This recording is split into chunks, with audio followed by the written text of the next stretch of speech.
Assalamualaikum warahmatullahi wabarakatuh. Prige kabar sedulur. Moga-moga pada sehat semua ya, amin. Nah, hari ini saya akan membahas kekurangan kamera GoPro untuk motovlog ya. Jadi kamera GoPro yang saya pakai ini adalah kamera GoPro 8 Black atau ireng yang saya beli bekas. Nah, itu beli bekas. Namun ada banyak sekali kekurangan dari kamera ini ya.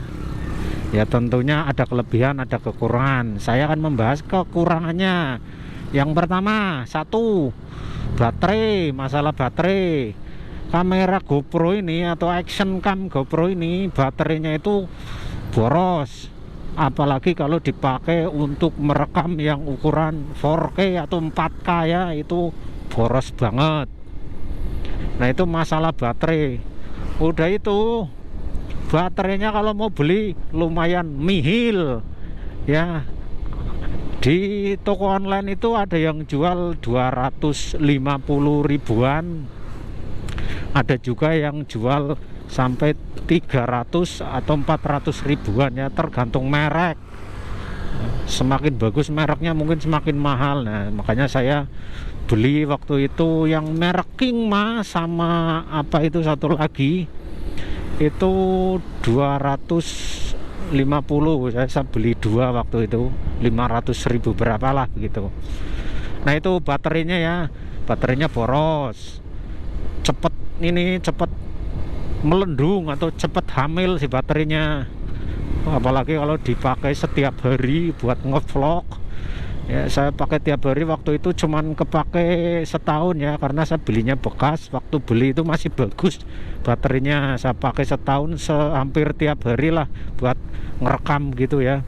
Ternyata melendung baterainya atau kembung begitu ya, jadi udah nggak bisa dipasang lagi karena udah melendung. Nah, itu satu baterai. Nah, yang kedua itu cepet panas kalau dipakai ngerekam, apalagi ngerekamnya yang resolusi 4K atau 4K begitu ya. Walah, panasnya mantep pokoknya. Dan kalau udah panas itu biasa nih, itu sering ngeheng atau mati sendiri ya. Wah, mati sendiri si GoPro-nya.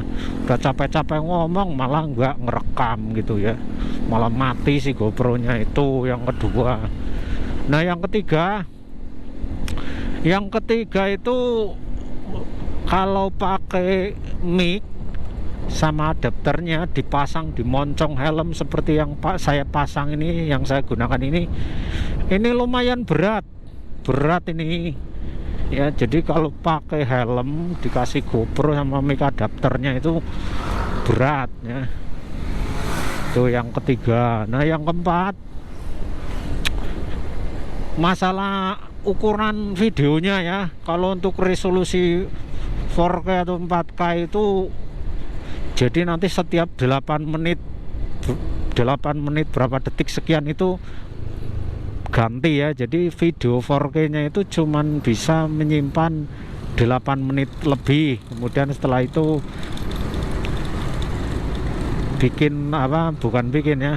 setelah itu nambah lagi 8 menit. Jadi setiap 8 menit itu kepotong begitu videonya. Itu untuk ukuran 4K ya kalau GoPro.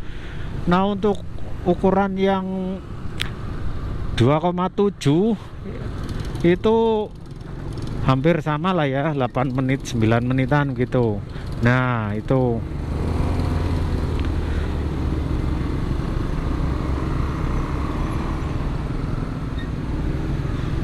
jatuh bro.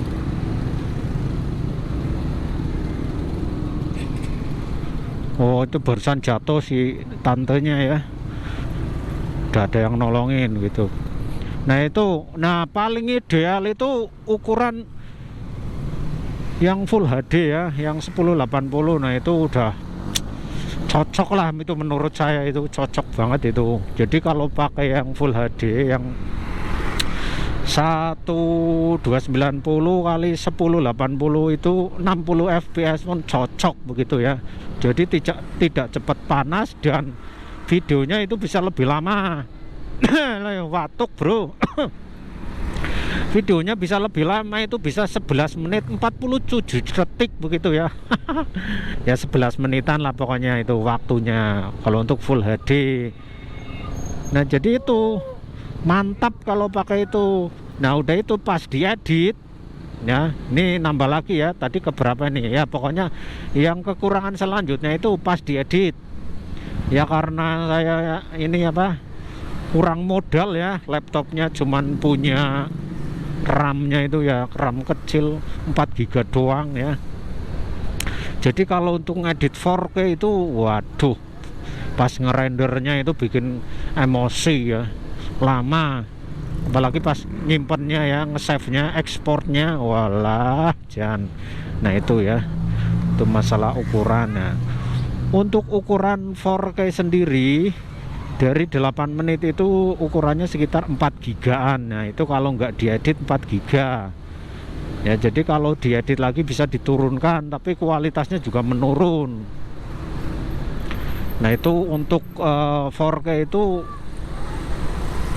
bisa menyentuh angka 4 gigaan lebih. Nah kalau untuk yang Full HD itu 3,5 giga ya. Nah itu kekurangannya di situ sih. Itu yang pertama. Yang selanjutnya. Nah selain itu GoPro ini ya, kelemahannya itu atau kekurangannya itu nyelegai itu kalau bahasa Indonesianya itu bikin kesel ya. Nyelegai itu bikin kesel. Kenapa bikin kesel? Ya itu saya bilang tadi, kadang-kadang itu baterai masih penuh ya, memori masih penuh, masih banyak itu ruang kosongnya. Pas ngerekam udah dipencet itu udah ngerekam ya, tiba-tiba berapa menit mati begitu ya. Nah itu nggak tahu kenapa, itu sudah kelemahan hampir semua GoPro, hampir seperti itu ya. Padahal nggak ada apa-apa, itu tiba-tiba mati ya, udah capek-capek ngomong, ngoceh ngalor ngidul ngetan ngulon, ya tetap mati. Walah, jengkelnya tuh bikin emosi ya kalau udah seperti itu. Nah itu seperti itu kekurangannya. Dan sebenarnya masih banyak maning ya kekurangan dari GoPro ini. Saya bilang, saya bicara kekurangannya ya, tentu kelebihannya juga banyak ya. Nah jadi seperti itu GoPro ya. Selain itu tentu yang nomor satu itu kekurangannya dalam masalah harga ya. Saya beli bekas harganya 4 jutaan itu tuh baterainya cuman satu ya, namanya juga bekas. Terus nggak ada kabelnya, kabel datanya itu yang merek Type C yang kalau GoPro 8 itu. Jadi kalau mau ngambil video itu harus pakai aplikasi, kalau enggak si memory cardnya dicopot, dimasukin. Nah itu kelemahannya ya. Jadi si kabelnya itu, kabel datanya itu beli lagi. Nah udah gitu memori nih, masalah memori cardnya itu enggak semuanya cocok di kamera GoPro ini. Saya waktu itu beli yang model yang tipe apa gitu ya, lumayan 32 giga, ternyata itu nggak bisa dipasang di GoPro. Lah itu ya karena nggak tahu sih ya masalahnya. Jadi memang tidak sembarangan memory card itu bisa dipasang di GoPro begitu, apalagi untuk untuk ngerekam kayak gini ya. Akhirnya saya beli yang ekstrim itu ya, kalau nggak salah ekstrim itu 64 giga itu harganya kurang lebih itu 250 ribuan begitu ya dulu itu. Saya belinya segitu. Nah itu ya, jadi tidak sembarangan memory card itu bisa masuk ke dalam GoPro ini. Tidak bisa masuk bisa, tapi tidak bisa menyimpan begitu loh ya. Nah itu sebenarnya masih banyak maning, kekurangannya masih banyak sekali ya. Nah itu yang saya alami, saya seperti itu ya. Jadi sebenarnya di balik kelebihannya GoPro juga banyak kekurangannya, seperti itu ya. Nah Untuk kalian yang merasa GoPro-nya juga sama seperti itu, ya jangan lupa komen di bawah ya, komen. Terus videonya di like, di share juga nggak apa-apa, ikhlas saya kalau di share juga ya. Nah mungkin itu saja videonya. Jadi itu adalah keluh kesah atau kekurangan saya memakai GoPro Hero 8 Black ya. Jadi kekurangannya seperti itu saja. Jadi daripada ndak ada video, ya udahlah ngoceh saja masalah kekurangan GoPro ya. Moga-moga ada manfaatnya. Kalian yang mau beli GoPro bisa nonton dulu video ini. Nah, kira-kira seperti itu. Like you ya, matur nuwun banget yang sudah menonton. Terima kasih banyak. Selamat sore, selamat beraktivitas semuanya. Salam sejahtera. Assalamualaikum warahmatullahi wabarakatuh.